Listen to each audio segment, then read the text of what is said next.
ആരെയും ഞാൻ അപമാനിച്ചിട്ടില്ല, അപമാനിക്കാനുള്ള ഉദ്ദേശമില്ല, ഒരിക്കലും അപമാനിക്കില്ല. ആണോ? ആസിഫിന്റെ അടുത്ത് മൊമെന്റോ വാങ്ങിച്ചല്ലോ, പിന്നെന്താ വേണ്ടത്?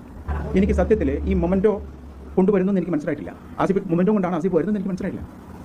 അടുത്തെത്തി മൊമെന്റോ തരുമ്പോഴാണ് ആ മൊമെന്റോ തരുന്നത് മനസ്സിലാവുന്നത്.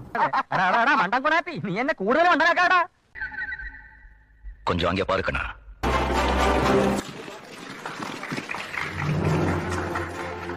ജോഷി കുര്യനുണ്ട് വിവരങ്ങളുമായി. ജോഷി, ഇന്നലെ കൊച്ചിയിലാണ് ഈ ചടങ്ങ് നടന്നത്. ആസിഫ് അലി സംവിധായകൻ ജയരാജനെ അവിടേക്ക് വിളിച്ചു വരുത്തുകയും ജയരാജനോട് എന്റെ കയ്യിലേക്ക് ഇത് ഉപഹാരം കൊടുക്കുകയും തനിക്ക് നൽകാൻ വീണ്ടും ആവശ്യപ്പെടുകയുമായിരുന്നു. എന്തായാലും ഞാൻ സ്റ്റേജിലല്ല, സ്റ്റേജിലാണെങ്കിൽ എനിക്ക് ആര് വരുന്നു കാണാൻ പറ്റും. ഇത് നിറച്ച ആൾക്കാരുണ്ട്. അതിന്റെ കൂട്ടത്തിൽ നിന്ന് ആസിഫ് അലി കൂടി വരുന്നു. ആസിഫ് അലി എനിക്ക് മൊമെന്റോ തരുന്നു, മൊമെന്റോ ഞാൻ വാങ്ങിക്കുന്നു.